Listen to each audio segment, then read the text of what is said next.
जय हिंद दर्शकों, मैं हूं जितेंद्र दीक्षित। 4 पीएम महाराष्ट्र में आपका स्वागत है।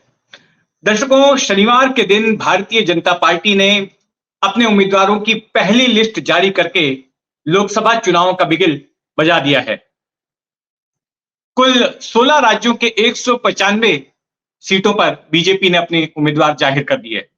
इनमें कई बड़े नाम हैं। प्रधानमंत्री मोदी हैं, गृह मंत्री अमित शाह हैं और पार्टी के कई दूसरे दिग्गज नाम हैं। उत्तर प्रदेश में भी चंद सीटों को छोड़कर लगभग सभी सीटों पर नामों का ऐलान हो गया है। लेकिन कई ऐसे राज्य भी हैं जहां पर अब तक लिस्ट तैयार नहीं हुई है, जहां पर उम्मीदवार फाइनल नहीं हुए हैं। और ये कुछ ऐसे राज्य हैं जहां पर की बीजेपी गठबंधन में चुनाव लड़ रही है। और ऐसा ही एक राज्य है महाराष्ट्र। महाराष्ट्र में एनडीए का छोटा स्वरूप, यानी कि यहां पर महायुति की सरकार है।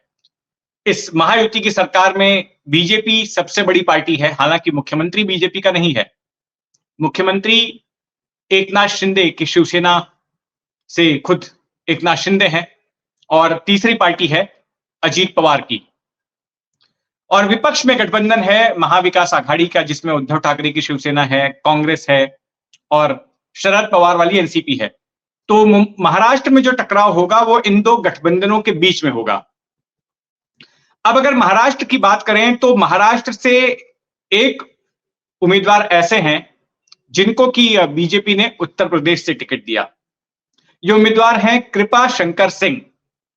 कृपा शंकर सिंह जब महाराष्ट्र में कांग्रेस की सरकार थी तो उस वक्त ये 2 बार गृह राज्य मंत्री बने।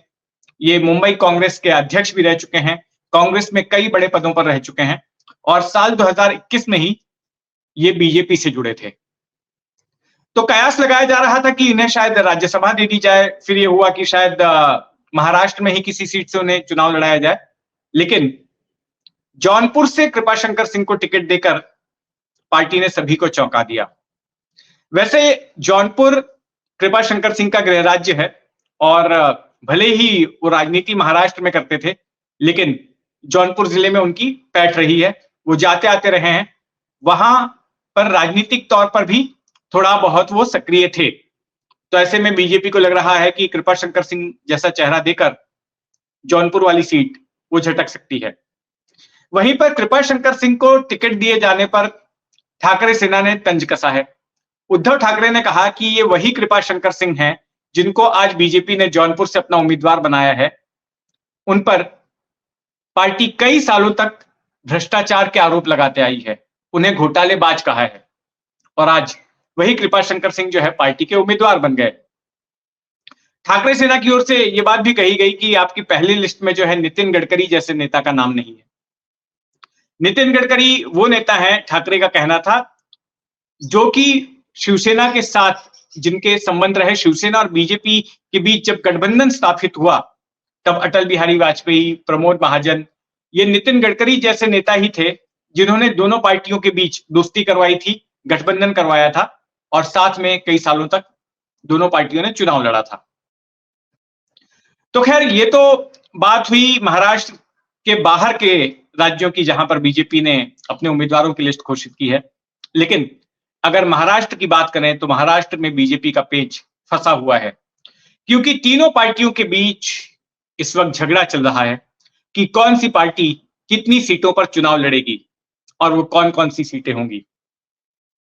तो जो जानकारी मिल रही है उसके मुताबिक महाराष्ट्र में कुल 48 सीटें हैं। उत्तर प्रदेश के बाद सबसे ज्यादा लोकसभा सांसद भेजने वाला राज्य महाराष्ट्र है। अब इन 48 सीटों में से जो जानकारी मिल रही है वो ये है कि बीजेपी 30 सीटों पर अपने उम्मीदवार उतारना चाहती है और बाकी की जो 18 सीटें हैं वो 18 सीटें जो है वो शिंदे सेना और अजीत पवार वाली एनसीपी के बीच बंटवाना चाहती है। लेकिन इसके लिए ये दोनों ही पार्टियां, बीजेपी के अलावा जो दोनों घटक दल हैं, वो तैयार नहीं है। शिवसेना चाहती है कि उसे कम से कम 18 सीटें मिले। 18 सीटों पर वो चुनाव लड़ना चाहती है और ये वो 18 सीटें हैं जहां पर की अविभाजित शिवसेना ने साल 2019 में चुनाव जीता था। तो इन सीटों पर शिवसेना दावा ठोक रही है, लेकिन बीजेपी शिवसेना को 12 सीटों से ऊपर नहीं देना चाहती है। तो ये तो शिवसेना की बात हुई। अब बात करते हैं अजीत पवार वाली एनसीपी की। तो अजीत पवार की जो एनसीपी है वो 10 सीटें मांग रही है, लेकिन बीजेपी 6 सीटें देने को तैयार है। 6 से ज्यादा सीटों पर जो है बीजेपी देने को तैयार नहीं।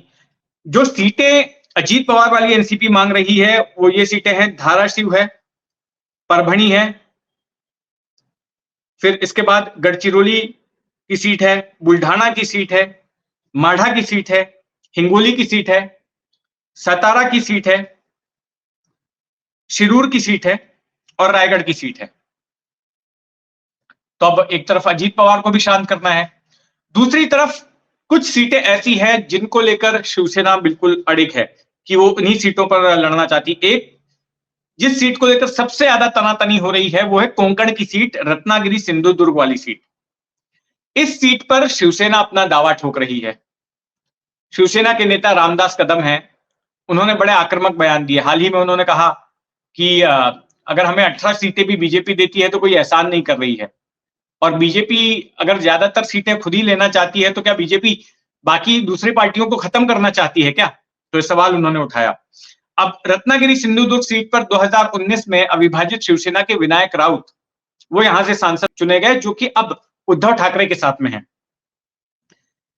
तो इस सीट को लेकर तनातनी है। यहां से नारायण राणे या फिर उनके बेटे नीलेश राणे को जो है टिकट दिया जा सकता है। नीलेश राणे यहां से एक बार सांसद रह चुके हैं और एक बार यहां से चुनाव हार भी चुके हैं, तो ये सीट जो है बीजेपी चाहती है।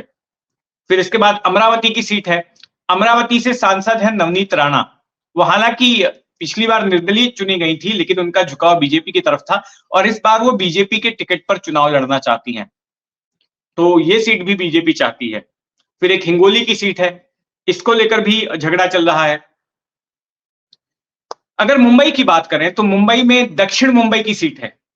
दक्षिण मुंबई की सीट 2019 में अविभाजित शिवसेना के पास थी और अरविंद सावंत सांसद बने थे। उससे पहले 2014 में भी अरविंद सावंत ही यहां से सांसद थे, और उस फॉर्मूले के तहत शिंदे की शिवसेना भी मांग रही है दक्षिण मुंबई की सीट, लेकिन बीजेपी ये सीट खुद चाहती है। यहां से हो सकता है कि जो मौजूदा विधानसभा के स्पीकर हैं राहुल नार्वेकर, उनको टिकट दे दिया जाए। अब माना यह जा रहा है कि अमित शाह जो है कल महाराष्ट्र में रहेंगे और उस दौरान जो है इस विषय पर चर्चा होगी सीटों के बंटवारे को लेकर, और वो ही आखिरी मुहर लगाने वाले हैं। वैसे जहां तक शिवसेना शिंदे गुट का सवाल है, तो एकनाथ शिंदे बार्गेनिंग की पोजीशन में इस वक्त है नहीं, क्योंकि वो वैसे ही एहसानों तले दबे हुए हैं बीजेपी के, कि मात्र 40 विधायक होते हुए भी बीजेपी ने उनको महाराष्ट्र का मुख्यमंत्री बना दिया। तो देखते हैं क्या कुछ होता है राज्य की राजनीति में। जो भी होगा उस पर हमारी नजर बनी रहेगी। आप भी अपनी नजर बनाए रखें 4 PM महाराष्ट्र पर, और अगर आपने अब तक इस चैनल को सब्सक्राइब नहीं किया है तो सब्सक्राइब कर लें। जय हिंद।